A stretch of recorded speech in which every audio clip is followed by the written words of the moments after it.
What did the Civil War soldier wear? In a word, everything. Whether he was Union or Confederate, the Civil War soldier was responsible for carrying all of his personal goods from camp on the march to the battlefield and all over again from the time he enlisted in 1861 till the time he went home in 1865. So starting with one of the most basic necessities, the soldier is going to wear his food, namely in a haversack. Typically, this included 3 days worth of bread, meat, and coffee, along with any cooking utensils that they would have. Their cooking utensils, by the way, they provide themselves. Water was carried in a canteen like this one. This is covered in jean cloth. Most canteens are covered in some sort of covering to help keep the water inside cool. Necessary for any soldier is their ammunition. The ammunition would be carried in the cartridge box right here.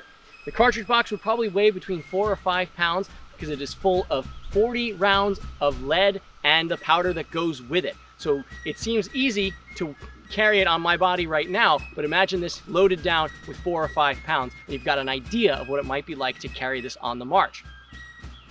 You'll also notice that I am wearing a knapsack. This is the regulation knapsack that would have been issued to soldiers in the Union Army. Confederates have them too, either by issue or more often from taking them from captured or dead Yankees. In here I have a blanket, a change of clothing, my shelter half, or half of a tent, which I would share with a buddy, and any other ground cloth that I might want to use to keep me protected from the elements. In other words, the knapsack is the soldier's house. There were many varieties of hats that were seen during the Civil War. The one I'm wearing now, the 1858 fatigue cap or forage cap, was by far the most common. Confederates often wore civilian hats, mostly due to a lack of enforcement of regulations in the Confederate armies. The next most obvious piece of clothing is the jacket or the coat worn by the soldier. Union troops wore blue most of the time. Confederates wore gray or some version of tan or butternut, sort of off gray color. There were also many varieties of coats used in both armies, but the average Civil War soldier would have been wearing what I am wearing now, which is a 4-button coat known as a sack coat or fatigue blouse. There's more variety in coats in the Confederate Army, where each state is providing different clothing for its own troops. And the trousers, along with the coat and even the cap, are all made of wool. For us today, it seems a little bit strange to be standing on a battlefield, say in July of 1863, and wearing wool outside in the sun. But we have to remember that wool actually wicks moisture away from the body, so it actually stays quite cool. And more importantly, wool is durable. Imagine marching through the woods at Spotsylvania Courthouse and getting caught on nettles and briars wearing an Under Armour shirt or a pair of cotton pants. You'd be torn up. But in a pair of wool trousers and in a wool jacket, that wool is going to withstand much more the rigors of the active life of a soldier. Soldiers in both armies would have been issued shoes or boots like the one I'm wearing. These are made of leather and they are also designed to be durable. Though remember, these are pegged soles, so sometimes they come apart, and that's why soldiers in both armies often go barefoot. Soldiers were also required to provide their own socks, so soldiers are frequently writing home asking for a new pair of socks from their loved ones. Soldiers in both armies would have been issued Canton flannel shirts, which they thought were itchy and uncomfortable. They often called them hair shirts, and many soldiers preferred to wear cotton shirtings like the one I'm wearing now. Last but not least, I have my musket, or my rifle musket. This is an 1861 Springfield, which was the standard issue long arm of the United States Army during the Civil War. Confederates also had access to some weapons like this, or its British counterpart, the 1853 Enfield, and there was also a number of different European varieties of the rifle musket that were used by both armies during the American Civil War. On my waist belt, I have a cap pouch, which carries the percussion caps, which are vital to the firing process of a rifle musket, as well as my bayonet. The bayonet attaches to the muzzle of the rifle musket, turning this firearm into a pike. Well, I suggest to you that if you want to understand the soldier experience of the American Civil War, put on one of their uniforms. Wear the hat, wear the wool, carry the knapsack, and carry the rifle musket, and see what the weight of war feels like on your shoulders.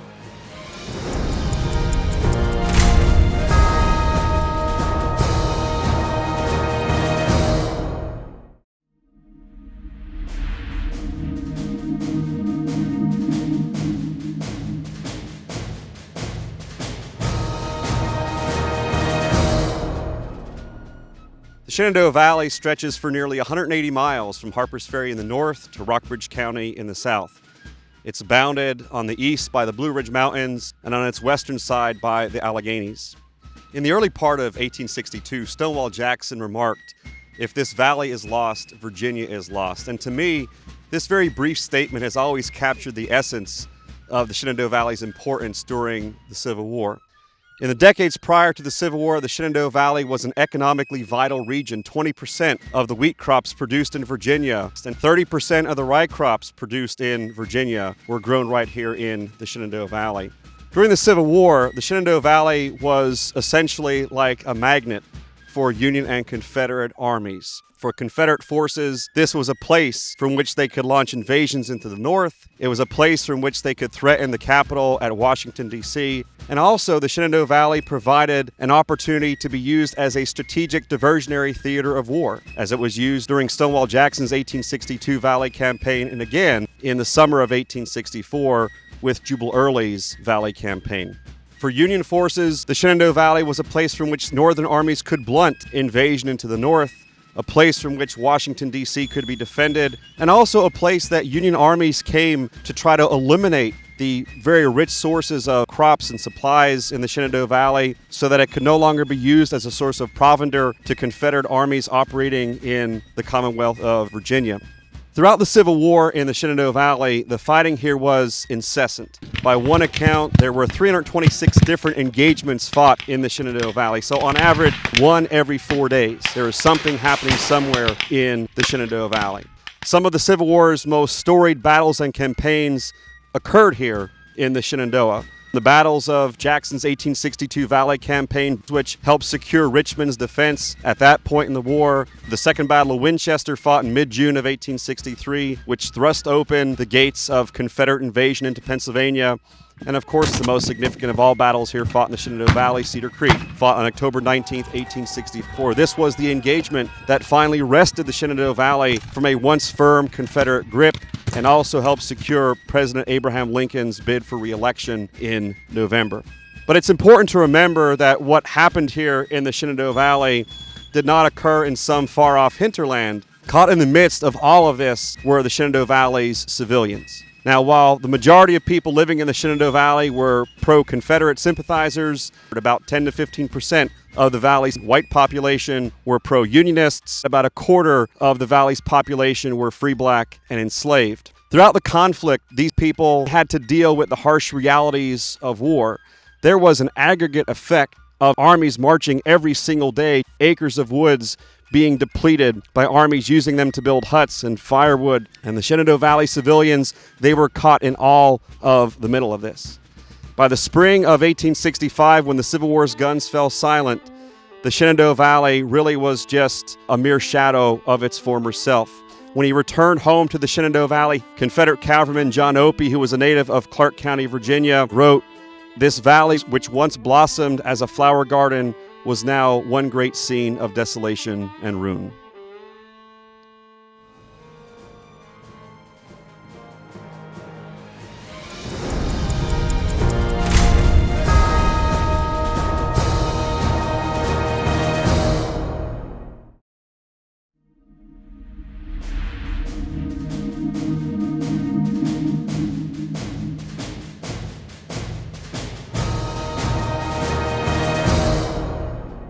Coffee became a part of the standard U.S. Army ration in 1832 thanks to President Andrew Jackson. Now, before you get too grateful, remember, Jackson substituted coffee for the soldiers' alcohol ration. Now, as many of us know, caffeine is an excellent stimulant, and Civil War soldiers were no less addicted than people are today to coffee. In fact, even the most religious coffee drinker of today would be hard-pressed to compete with the Civil War soldier in their addiction to caffeine. Like many people, the Civil War soldier began his day with coffee. If there was an early morning march, the first order of business was to boil water and make coffee and get it consumed before getting into line. If there was a halt along the march, the first order of business when the march stopped was to get that hot water going to drink more coffee. In fact, one Union veteran recorded that Civil War soldiers would drop out of the line of march, start a fire, boil up some coffee, and drink some more before they got back into line and catch up with the rest of their comrades. Soldiers going on picket duty would drink coffee before they went out, and soldiers would drink coffee after their shift ended. Put another way, soldiers drank coffee at meals and between meals. Bear in mind that these troops did not have the same access to sugar that we do today. Oh sure, they were issued sugar, but not nearly in large enough quantities to match the sheer volume of coffee they consumed. In order to help their sugar ration go further, Civil War soldiers would keep their coffee and their sugar in the same bag, so that every sip of coffee had just a tiny taste of sugar with it. Also, remember that milk is a luxury during the Civil War in both armies. They could occasionally get condensed milk in cans from sutlers for a very high price, or perhaps they could stop at a farm here like the Mumma farm in Antietam and squeeze milk from a local cow. But these were very rare occurrences. So picture this, most Civil War soldiers are drinking their coffee black with only the tiniest hint of sugar in every drop. Think about that the next time you order your caramel soy macchiato. Unfortunately for Confederate troops, the Union blockade of southern ports greatly hampered the Confederacy's ability to import coffee and sell it for a reasonable price, let alone issue it to troops in the field. As early as January of 1862, coffee rations to Confederate soldiers had to be suspended entirely. British observer Lieutenant Colonel Arthur Fremantle noted in his now famous diary that Confederates exercised their ingenuity in devising substitutes for coffee, grinding up roots and vegetables into a coffee-like substance. Colonel Fremantle admitted, however, that these substitutes were not generally very good. Rye was a popular placeholder, if somewhat dangerous. Rye typically grows along other more poisonous plants, prompting one Richmond newspaper to warn that poisoning is inevitable when drinking rye coffee. Another less poisonous substitute was chicory, which had the benefit of not killing anybody, but also lacked the caffeine content. However, the flavor profiles were similar enough that starting in Louisiana and then spreading across the South, Southerners would use chicory in place of coffee. Chicory remained a popular coffee substitute through the Great Depression and into the 20th century, and is even being infused into bougie coffee blends today. Northerners, on the other hand, had a much easier time of getting coffee, making it a prized commodity to trade during the informal truces that often sprung up between Union and Confederate soldiers on the picket line. Very typically, Union soldiers would trade Northern coffee for Southern tobacco, with both sides being pleased with the result.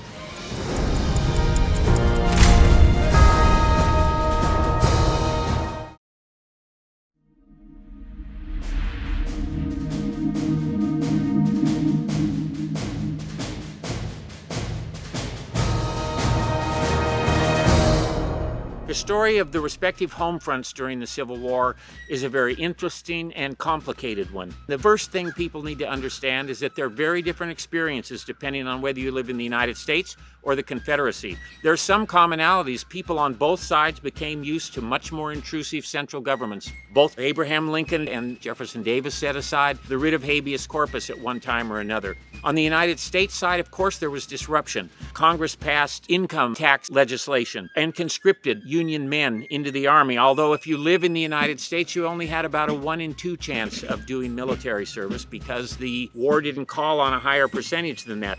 The United States economy put in a very impressive performance. It proved fully up to the task of producing the vast amount of material that the United States military forces needed, while also producing all the civilian goods that society would normally want. It had a tremendous economic engine that hummed along during the war, and although inflation went up to about 80%, it did so without any kind of government intervention in the economy, and that's a rate about equal to what happened in World War II and World War I, with much more governmental intervention. On the Confederate side, there's wide-scale economic dislocation, tremendous damage done to the transportation and communication infrastructure. It took a great deal more intervention on the part of the Confederate government because the industrial base was so much smaller. The Confederacy actually set up state-sponsored industries to produce armaments and powder and other things during the war. There was nothing equivalent in the United States. There are also an array of both monetary taxes and eventually a tax in kind where the government would take a portion of crops and other things. The difference for women's experiences in the two nations was extreme. The vast majority of women in the United States carried on generally as they would in life, although many farm women assumed a much harder burden of work when their soldier husbands were off with the Army, but they didn't experience the economic hardships that hit women, especially poorer women, in the Confederacy. There were extreme shortages of food and even of very basic things such as clothing on the Confederate home front. And every level of government in the Confederacy stepped in to provide what we would call welfare type assistance for poorer people, especially soldiers' wives in the Confederacy. There were times when women rioted in the Confederacy, especially in Richmond in 1863, because of shortages of food and other hardships that had been visited upon them by the war. But the real difference on the civilian side in the Confederacy was the profound dislocation to the normal activities of social life that the presence of United States armies brought. There are thousands of white refugees in the Confederacy, hundreds of thousands of black refugees in the Confederacy. In fact, the unraveling of the slave-based society in the Confederacy is one of the major themes of the home front on the Confederate side. As Union military forces penetrated deeper into the nation, it disrupted white control over African Americans, even as it disrupted the economy and transportation and almost every other element. In other words, did exactly the thing that the secessionists had hoped to avoid in leaving the Union in the first place. They brought on a war that brought armies to the Confederacy, that brought tremendous dislocation to almost every element of their economic, social, and political structures.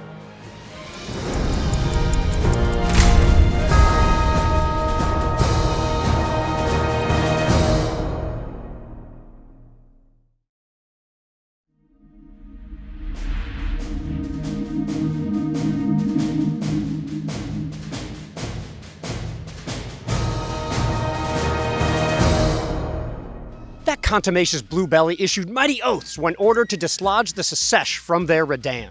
Some people hearing a sentence like that might think that they're listening to gibberish or even a foreign language, but people who study the Civil War know that that sentence means something to the effect of a disobedient Union soldier used bad words when ordered to drive Confederate soldiers away from their fortification.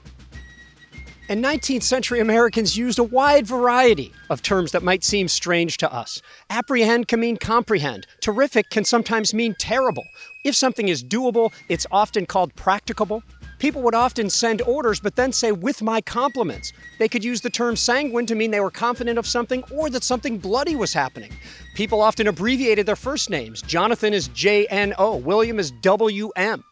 When troops were tired, they were often fagged out. And when they were talking about the 15th of this month, they would say 15th instant.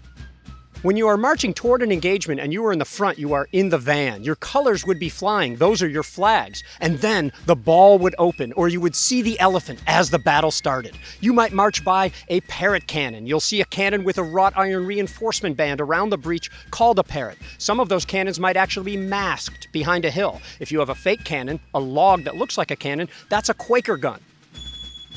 And as you move across the field towards your enemy, you might hope that they have their flank in the air. The end of your line is called your flank, and you are going to try to outflank them. If their flank is in the air, it means that it is not connected to or protected by anything else. If an enemy is trying to outflank you, meaning to get around your line, you might refuse your line, meaning bend it back like the 17th Maine did here in the wheat field at Gettysburg. As you get toward the enemy's fortification, you might encounter abattis, pointy branches with trees felled towards you and sometimes entangled with telegraph wire. As you get to their fortifications, you might encounter a redoubt, that's a full fort, or a lunette, a demi-lune, half-moon-shaped fortification. And in a perfect world, you were going to force that enemy to run away, which was often then called skedaddle. If you did well enough, if you are a colonel, you might be breveted to brigadier general. An honorary rank is a brevet. If you do well in a battle, people might write about you in a very 19th century way. You might have performed with alacrity and impetuosity, the cheerful readiness, or the reckless bravery needed for battle. Strangely, back then, if you went into a dangerous place, they would brag about you that you recklessly exposed yourself. It doesn't mean quite that today. Back then, it was a term of bravery. And ultimately, they might say, bully for you, huzzah for you, or they might say that your brain is possessed of a great military sagacity, a clearness of mind. But I think some of the best Civil War words are the derisive words meant for things or people. Something poorly made is shoddy. If you have lice on you, they could be called graybacks.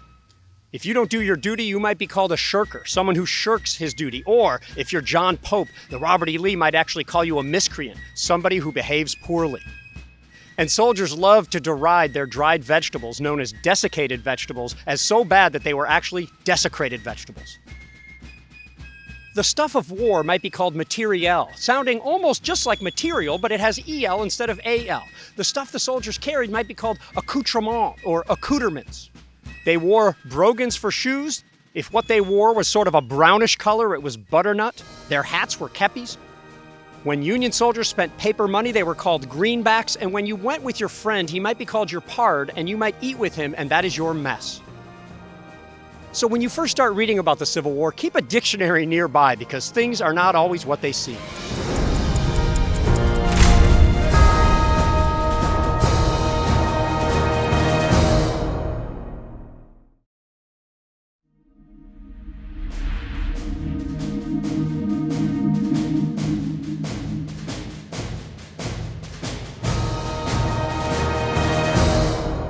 soldiers of both North and South that served in the American Civil War obviously served with a number of reasons in mind. One such factor that is often overlooked is the idea of religion or spiritualism, factors which many of them had grown up with in their youth. Whether a recruit was Protestant or Catholic or Jewish, many of them served with a similar conviction in mind, regardless of what side they were on. They all thought that God was on their side. And after all, both the Union and the Confederacy hosted national days of prayer, national days of fast, and numerous religious services. But what motivated these religiously devout people to embark in this wholesale slaughter of fellow Americans? It's an important question for us to consider, even 150 years later. There are many people throughout the North who go to war for numerous reasons. A small number of them include those that are opposed to the institution of slavery, known as abolitionists. They believe that this war comes about as a form of punishment coming down from God for the sins of slavery and for allowing this nation that prides itself on freedom from allowing it to grow and expand into new territories. But for a large portion of the Northern people, they think of even higher ideals in mind. The idea of union served as a beacon of sorts to individual liberty and religious freedom. And Northerners believed that if they could win this war, that they could not only perfect their own society, but pave the way for God's kingdom here on earth. At the same time, Confederates thought that their new nation was the one true Christian nation, and Confederate leaders were not hesitant at all to invoke God's name in their call, either in their Constitution or in their national motto, which was Dio Vindici, meaning with God as our defender. At the same time, Southerners used numerous Bible passages to promote and defend the institution of slavery, attempting to assert a moral and spiritual backbone to the institution that defined Southern society. Guiding these hundreds of thousands of soldiers out in the field in order to provide spiritual and moral comfort were perhaps as many as 4,000 chaplains of numerous denominations. Some preachers and ministers decided to share the views of their respective countries from the pulpit. Others would actually join troops and go out into the field, some of them even taking up weapons or leading men into combat. One such general was Confederate leader Leonidas Polk, who led men into battle, albeit not that successfully. But even so, like so many of his fellow Confederate soldiers, he too gave up his life in the name of his God and country. Perhaps the most famous of these chaplains is the Catholic priest depicted behind me, a priest by the name of Father William Corby. At the Battle of Antietam in September 1862, as well as the Battle of Gettysburg right here in 1863, he went before his fellow members of the Irish Brigade, and he spoke to them before they were being deployed into battle. In what was perhaps one of the final moments of many of their lives, he went before them, shared in a moment of prayer, gave them the final act of absolution, giving them forgiveness for any of their sins, and he also gave a stern warning to any of those shirkers or potential deserters who turned away in the face of the enemy, that they would not be welcomed into the gates of heaven. This is a very revealing moment in regard to the religious lives of Civil War soldiers. It tells us not only what they were doing and thinking in the final moments of their lives or in this desperate hour of their lifetime, it also tells us about the times in which they grew up, the devout religious societies that they lived in, and the strong conviction that they not only had in their country, but in their God.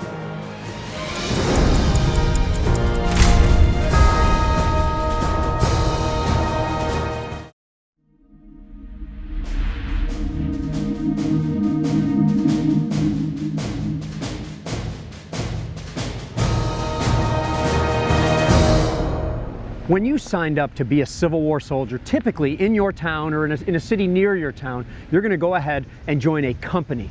That company of maybe in concept 100 men, but more close to 30 to 50 men in a lot of cases, will eventually be commissioned into a regiment of 10 companies typically. Those 10 companies make up a regiment, and we're standing in a regimental monument here.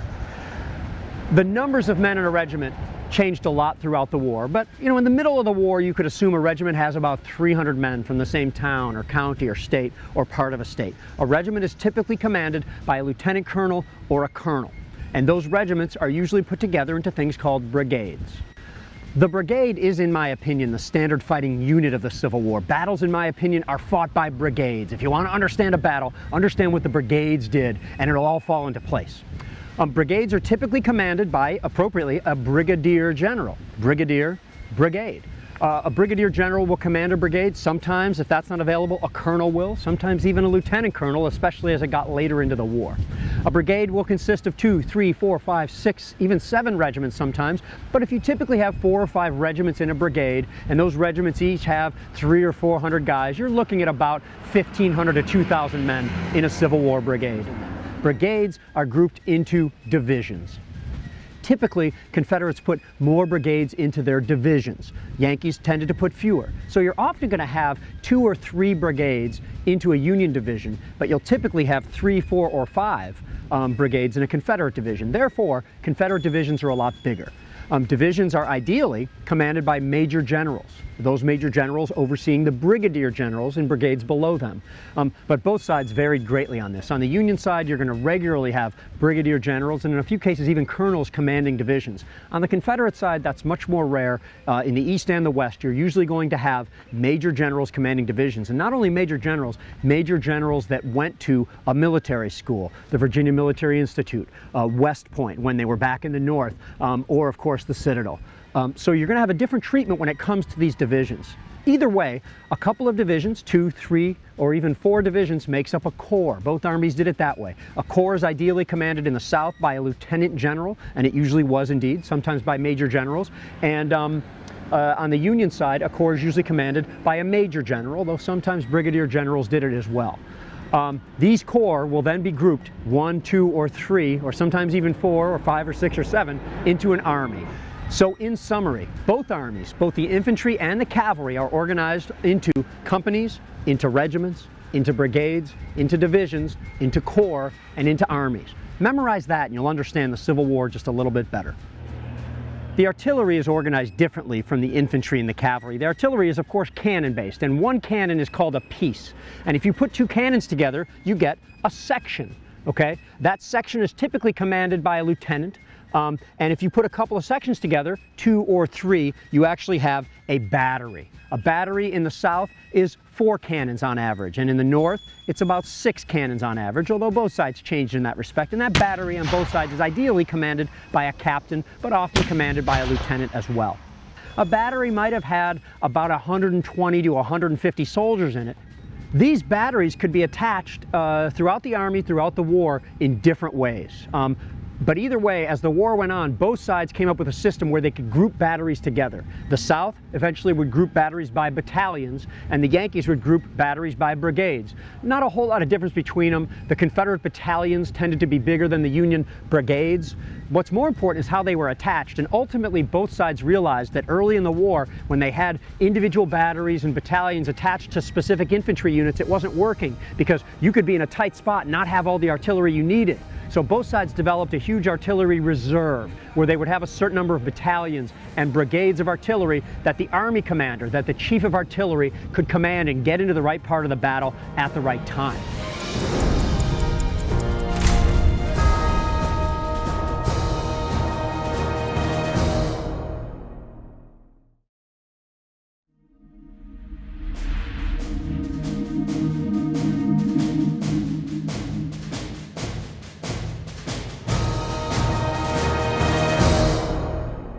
The popular image of the Civil War soldier is that of a young man wearing blue or gray, standing shoulder to shoulder with his comrades and marching into a great battle.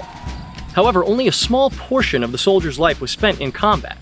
Between the battles and marches were vast stretches of inactivity that were marked by 3 things: duty, drill, and diversion. The day begins at dawn with the bugler blowing reveille.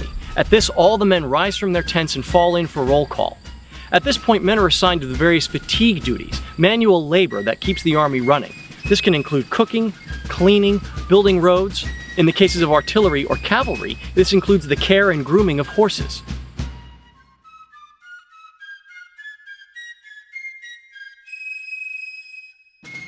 Another form of duty vital to the Army's existence was guard duty. Detachments of troops were stationed not only throughout the entire camp of the Army, but also at the far reaches of that camp, often only a rifle shot away from the enemy. Those troops not assigned to duty would stay in camp for drill.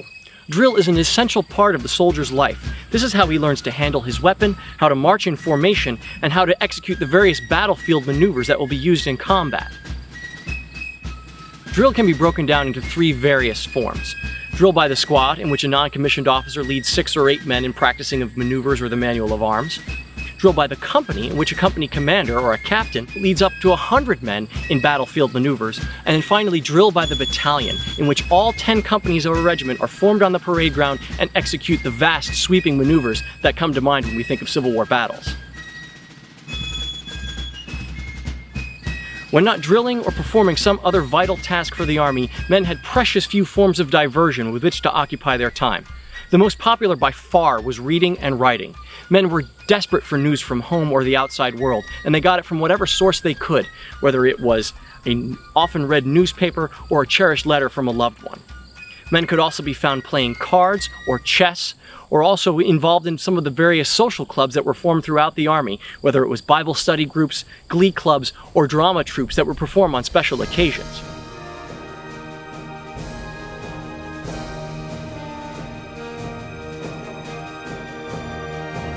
Whether he wore blue or gray, these are the activities that filled the soldier's life between the great battles that decided the fate of our nation.